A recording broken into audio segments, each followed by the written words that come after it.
Yo, what is going on YouTube? This your boy Comrade Zero Spike back again once again. And today, people, we're here for Osama Sentai King of Oja episode 26. Now, this is the ending of Osama Sentai King Oja first arc. It's technically the first ending of the first arc.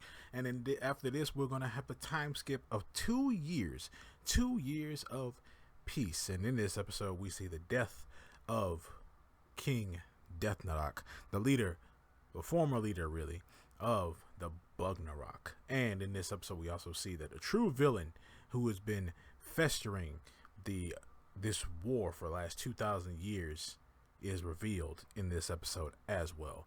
And in this episode, we see that Jeremy has taken the helm. He has taken the helm, and he's basically taken the responsibility to be the one to destroy, well, technically take out Death Narak. He doesn't want to kill him, but he may have to.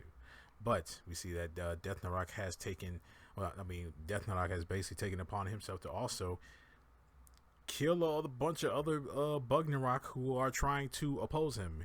We see that some of the Bugnarok grunts are actually fighting against him, and themselves actually saying that one of them says that, hey, they want to become the king of the Bugnarok. And we also found out that Bugnarok, by eating Shugot souls, they gain power and are inevitably big, and it can basically like grow big. But we see the more that they do that, it can end their life. It can kill them. And we did see the thousands upon thousands of cicada Shugots, the ones who were there, the ones who were there during the Fury of the Gods. We see basically a grave site of all of them. They're all destroyed. They're all dead. All their souls have been eaten by the Bugnarok, which made them easier to puppet. And with no soul, makes your body easier to puppet. You're an empty husk. It makes you easier to take control of. So we see that Death Narak. We see that Jeremy gives Death Narak his sword. Basically gives him his royal arms and tells him that, hey, we will meet tomorrow and we are going to fight, and we'll basically both decide basically be the deciding factor of who is going to be the king of the Bugnarok. So we see that Jeremy beseeches the other kings to let him fight, but to basically let him fight Death Narak, and also establish himself as the king of the Bugnarok, and basically let him set things right. We see the rest of the kings, all 5 of the kings, basically say that, yeah, they all agree to it. And Rita basically says that he has to have territory, he has to have citizens, a ruler, things like that, a retainer, things like that. And he says that if you win, they're going to make the lands in between, which is basically the underground, into a new kingdom, which will be the Bugnarok kingdom. And they all agreed to this, but Jeremy has to announce himself as the king of the Bugnarok if he wins and stuff like that. So the battle ensues. We see that they end up going and fighting Death Narak, and while they're fighting Death Narak, they ended up beating him. We get a mech fight later, but it's not Death Narak that's going to be the mech fight. So they end up fighting him, but during the in between, we see that they ended up finding another another spider Shugot. Basically another spider Shugot that refuses to leave the in-between. And Jeremy wanted Gira to tell him why ask him, why don't you leave this place? And this little black spider Shugot basically says that Death Narak was the one that was protecting him. Death Narak was the one that was basically protecting him and never ate him. So he always cared about Death Narak, which shows that Death Narak did deep down inside have a kind heart. And he's still jaded from all the years of war between humanity, that you couldn't really see it. and he was too like just too angry, too jaded, too full of revenge and things like that. He wanted revenge and things like that. So they're fighting him while they're the battle ensues between Jeremy and Death Nock. Then Jeremy ends up taking him up to the surface, and while he takes him up to the surface, we get our final fight where where Jeremy ends up defeating him. But we said Jeremy is about to give him the final blow after Death Nock says, "Please take me out, because if you don't, and I'm just gonna unalive people again. I'm going to hurt people again. The cycle is going to continue. I'm going to keep doing what I'm doing." And Jeremy gets ready to take the final blow, but Gita stops him. Gita gives him this heartfelt speech and talks about the Bug Nock attacked us, then we attacked the Bug Nock, then we attacked them back. You killed a lot of us, and we killed a lot of you, and it's all about who's going to apologize first. And Death Nock tries to attack him, but Jeremy stops him and makes him listen to what Gita has to say. And Gita apologizes for all the 2,000 years of war. He apologizes to Death Nock. And just when it seems like, I wish he looked, this scene probably would have hit me a little bit harder. It did hit me hard. It was very, very good scene. It hit me hard, but I really wish that, like, sometimes when in Sentai, when like monsters, like when monster enemies are like people who basically are monsters, I wish that they looked a little bit more human. At least had like a humanoid face or something like that. It still could be a monster, but had like more of a humanoid face. Because then, especially, this is the big bad. This is the boss. Like, this is the big bad. Like, I wish he had like a human face, or a suit actor or something like that. He had a human face so we can see his facial expressions, because this is just a big black monster dude with a bunch of eyes. He doesn't have a mouth. Like, I couldn't like grasp like how he was feeling. You can only see it by like the sounds and how his body language. But I would have loved to see, like, if he had a face, like a human face, really, or a humanoid face, or anything like that, and we can see that that expression, that feeling on his face, to especially when he's like up and close with Jeremy. We can see that. I would love to see that expression and stuff like that on his face.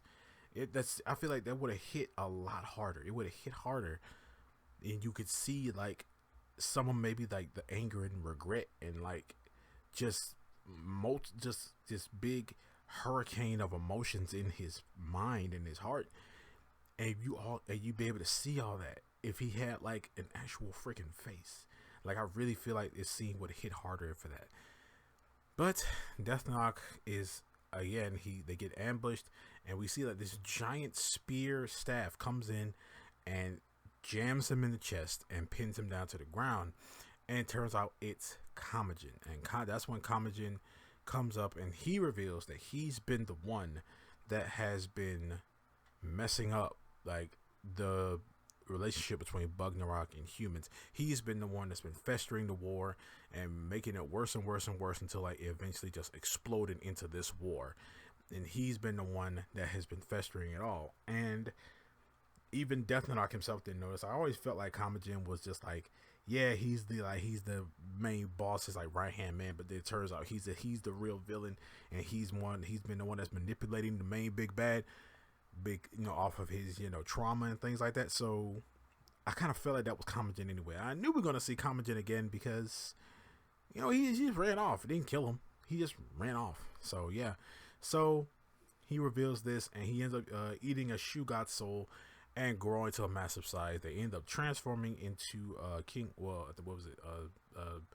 Ohja Zero. They end up transforming into that and defeating Kamagen. When they end up defeating Kamagen, but we did see that Death Nock himself did eventually, he got destroyed. He got dusted. He got all that was left of him was his shadow. Basically, he got turned into like dust, like Thanos snapped. Like, that's what he looked like. And he did show, and even when they were fighting Kamagen in King Ohja Zero, we see that Rita themselves actually said he is guilty of many crimes, but he did show he wanted to atone for that. So yeah, they all the Rangers kind of felt bad for. They all had something to say. Basically, all had something to say about like how how he was killed and things like that. He even saved Jeremy. He pushed Jeremy out of the way of the blast. So yeah.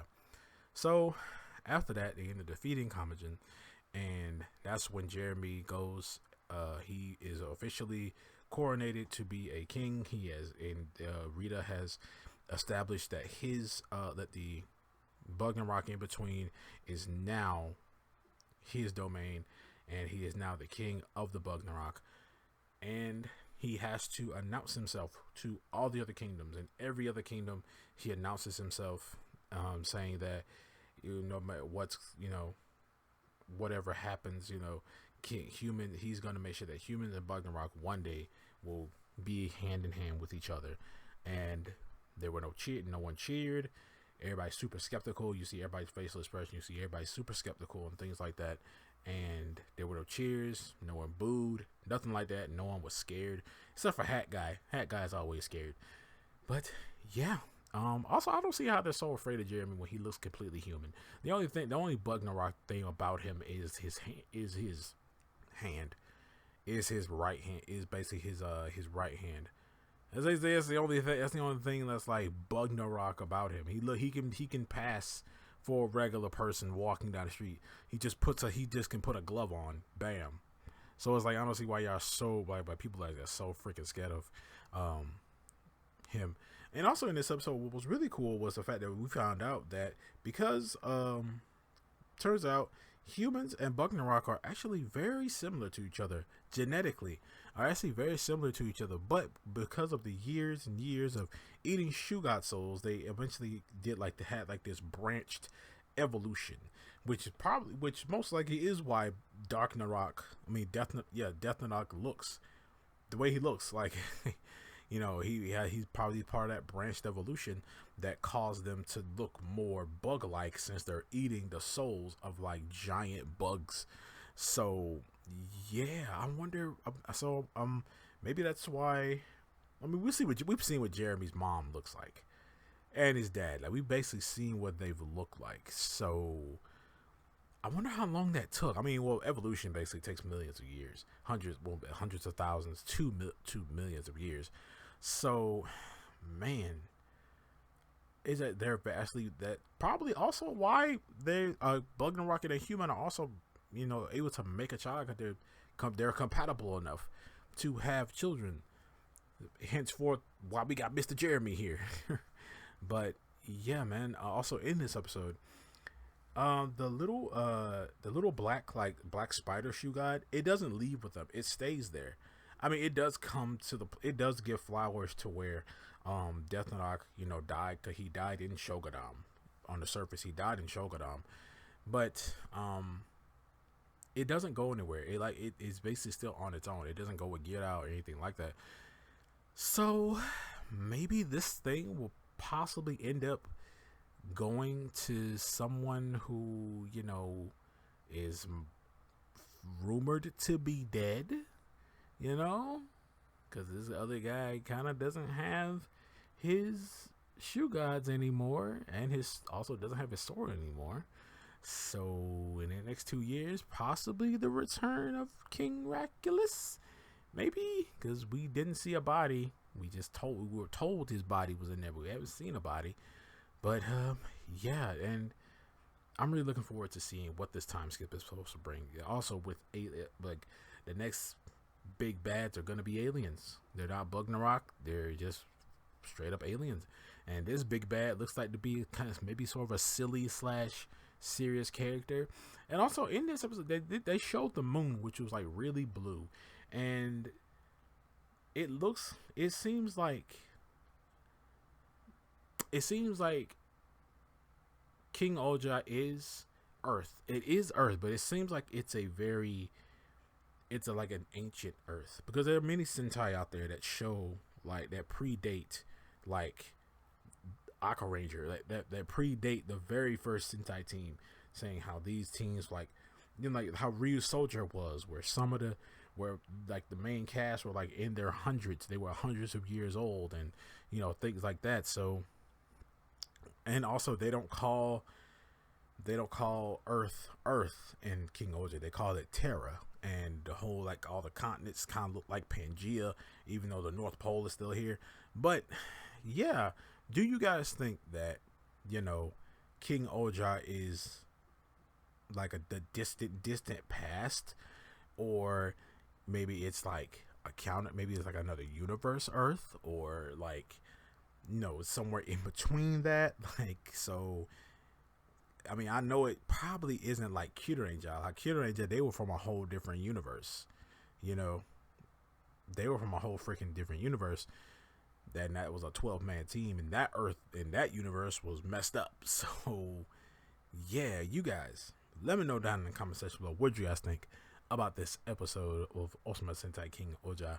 And yeah, also can't wait to see what the time skip is gonna bring us. Do you think Rakulis is coming back anytime soon?